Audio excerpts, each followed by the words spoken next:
الحمدللہ والصلاة والسلام علی رسول اللہ اما بعد۔ ہماری آج کی کلاس کی اگلی روایت عن علی رضی اللہ تعالیٰ عنہ قال، علی بن ابی طالب رضی اللہ تعالیٰ عنہ سے مروی ہے، وہ کہتے ہیں کہ سمعت النبی صلی اللہ علیہ وسلم یقول، میں نے اللہ کے نبی صلی اللہ علیہ وسلم سے سنا، اللہ کے نبی نے فرمایا کہ لا تغالوا فی الکفن، تم کفن میں غلو سے کام نہ لو، بہت مہنگے ترین کفن نہ خریدا کرو۔ کیوں؟ فإنہ یسلب سریعا، کیونکہ یہ کفن بہت جلد کھینچ دیا جاتا ہے، مٹی اس کو کھا جاتی ہے۔ رواہ ابو داؤد، یہ روایت سنن ابو داؤد کے اندر موجود ہے۔ گزشتہ حدیث کے بعد میں نے اسی کی طرف اشارہ کیا تھا۔ اس حدیث میں اللہ کے نبی نے کہا کہ جب تم میں سے کوئی شخص اپنے بھائی کو کفن دے فلیحسن کفنہ، اسے اچھا کفن پہنائے۔ یہاں اللہ کے نبی نے منع فرمایا کہ بھئی زیادہ غلو سے کام نہیں لینا۔ تو سب سے پہلی بات تو یہ ہے کہ یہ روایت سندن کمزور ہے، ضعیف ہے۔ اب ضعیف روایت ایک صحیح روایت کے مقابلے میں نہیں آ سکتی۔ ضعیف کا مطلب ہی یہ ہوتا ہے کہ اللہ کے نبی سے یہ ثابت نہیں ہے۔ دوسرا، اگر کوئی بندہ کھینچا تانی کر کے اس کو حسن درجے تک پہنچائے بھی تو پھر بھی کوئی منافعات اور تضاد نہیں ہے۔ وہ اس طرح ہے، ایک ہے اچھا کفن پہنانا اور ایک ہے غلو کرنا، حد سے بڑھنا۔ اب اچھائی میں غلو سے آگے نہیں بڑھا جاتا۔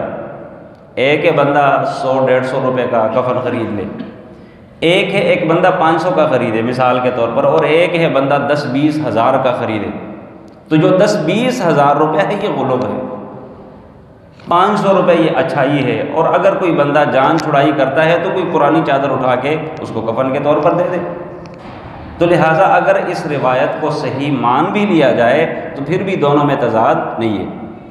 ہماری آج کی کلاس کی آخری حدیث وعن عائشہ رضی اللہ تعالی عنہا، ام المؤمنین عائشہ صدیقہ رضی اللہ تعالی عنہ سے مروی ہے، ان النبی صلی اللہ علیہ وسلم قال لها، اللہ کے نبی صلی اللہ علیہ وسلم نے ان سے کہا تھا، ام المؤمنین عائشہ صدیقہ سے، لو مت قبلی، اے عائشہ اگر آپ مجھ سے پہلے فوت ہوئی، لغسلت کہ تو میں خود اپنے ہاتھ سے آپ کو غسل دوں گا۔ الحدیث، یہ لمبی حدیث ہے، پیچھے گزر بھی گئی ہے۔ رواہ احمد وابن ماجہ وصححہ ابن حبان، سندن روایت حسن ہے، مسئلہ بالکل درست اور صحیح ہے۔ اور مسئلہ یہ ہے کہ پیچھے بھی ہم نے یہ مسئلہ بیان کیا ہے کہ عموماً ہمارے معاشرے میں یہ ایک کنسیپٹ پایا جاتا ہے، کچھ علم سے ناشنا لوگ وہ یہ کہتے ہیں کہ جب بندہ فوت ہو جائے تو بیوی کے ساتھ اس کا نکاح کا جو رشتہ ہے وہ ٹوٹ جاتا ہے۔ اچھا، بیچاری کو پھر اپنا میاں دیکھنے بھی نہیں دیتے۔